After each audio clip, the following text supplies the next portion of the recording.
বাংলা সাহিত্যের যে কজন কবি খুবই উল্লেখযোগ্য তারা হলেন রবীন্দ্রনাথ ঠাকুর, কাজী নজরুল ইসলাম এবং জীবনানন্দ দাশ।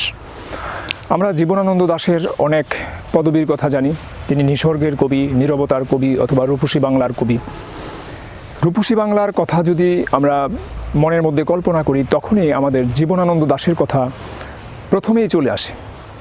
যদিও রবীন্দ্রনাথ ঠাকুর এবং কাজী নজরুল ইসলাম আমাদের দেশের জন্য, এই বাংলাদেশের জন্য, বাংলার পথে প্রান্তরকে নিয়ে অনেক লেখা লিখেছেন, অনেক কবিতা গান লিখেছেন, কিন্তু রূপসী বাংলা কথাটির সঙ্গে সঙ্গেই কবি জীবনানন্দ দাশের নামটি আষ্টে পৃষ্ঠে জড়িয়ে রয়েছে।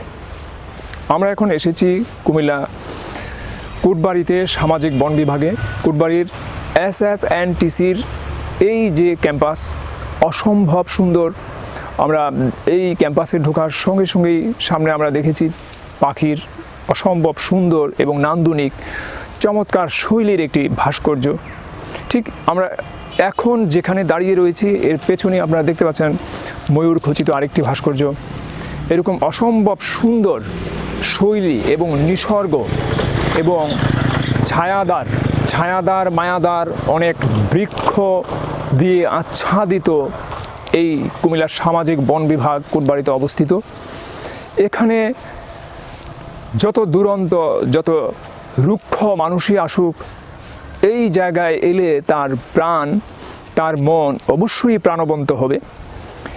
এখন এমন একটি সময়, করোনা ভাইরাসের উপদ্রবে সারা পৃথিবী তটস্থ, আতঙ্কিত, তাই হয়তো এখানে কোলাহল মুখর তেমন একটি পরিবেশ কুটবাড়ি অঞ্চলে, শালবন বিহারে এখন নেই।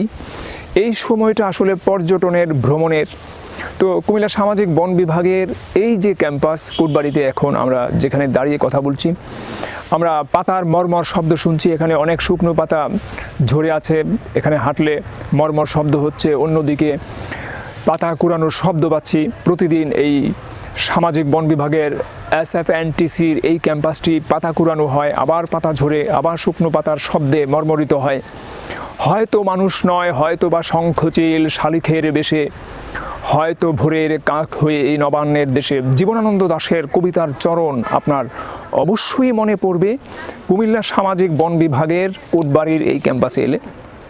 তো আমরা পরবর্তীতে আসলে এই ক্যাম্পাসের সংশ্লিষ্ট যারা রয়েছেন তাদের সঙ্গে কথা বলে এর বিবিধ বিষয়গুলো নিয়ে আপনাদের সামনে আপনাদেরকে অবহিত করব। সবাইকে ধন্যবাদ।